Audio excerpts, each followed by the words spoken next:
अर्जेंटिनामधल्या एका मध्यमवर्गीय कुटुंबामध्ये त्या मुलाचा जन्म झाला. हे संपूर्ण कुटुंबच फुटबॉल प्रेमी होतं आणि म्हणून अगदी लहानपणापासूनच या मुलाला सुद्धा फुटबॉलची आवड निर्माण झाली.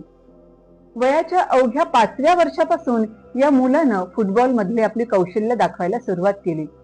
पण का कुणास ठाऊक सगळ्यांना जाणवायचं की फक्त पिचवरच नाही तर शाळेमध्ये सुद्धा आपला हा मुलगा सगळ्यांपेक्षा खूप छोटा दिसतो. नेमका काय प्रॉब्लेम आहे हे जेव्हा बघण्याची सुरुवात झाली तेव्हा वयाच्या 11व्या वर्षी असं निदर्शनास आलं की त्याच्यामध्ये वाढीच्या हार्मोन्सची कमतरता आहे आणि त्यासाठी काही वैद्यकीय उपचार घेण्याची गरज आहे. किमान 3 वर्ष तरी हे वैद्यकीय उपचार चालणार आहेत, ज्यासाठी खर्च खूप मोठा येणार आहे. अर्थातच या मुलाचे आई वडील तेवढा खर्च उचलण्या इतपत सक्षम नव्हते. अर्जेंटिनामधल्या सॉकर फुटबॉल क्लबने सुद्धा सांगितलं की आम्ही सुद्धा याला वैद्यकीय उपचारासाठी काहीही मदत करू शकत नाही. खरं तर या मुलाचे आई वडील, तो स्वतः सगळेच जण खूप निराश झाले होते. कुठला मार्ग सापडेल का असा विचारही त्यांच्या मनामध्ये येत होता आणि कुठेतरी त्यांना विश्वासही वाटत होता की काहीतरी घडेल आणि आपल्याला कुणाची तरी मदत मिळेल.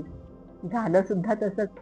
बार्सिलोनाच्या फुटबॉल क्लबने असा निरोप पाठवला त्यांच्याकडे की या मुलानं जर आमच्याकडून खेळलं तर आम्ही त्याचा संपूर्ण वैद्यकीय उपचाराचा खर्च उचलू.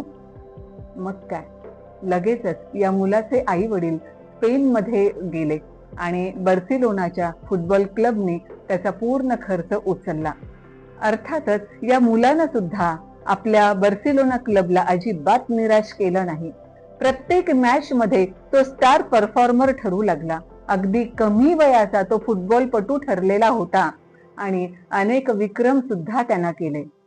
यस, मी कुणाबद्दल बोलत आहे हे तुमच्या लक्षात आलं असेलच, लायनल मेस्सी. यावरूनच आपल्या लक्षात येतं ना की सगळीकडे अंधार दाटला आहे असं सुद्धा जेव्हा मनामध्ये येतं तेव्हा सुद्धा आशेचा एक किरण कुठून तरी आपल्या आयुष्यात डोकावणार आहे याची खात्री आपण नक्कीच बाळगली पाहिजे. थँक्यू.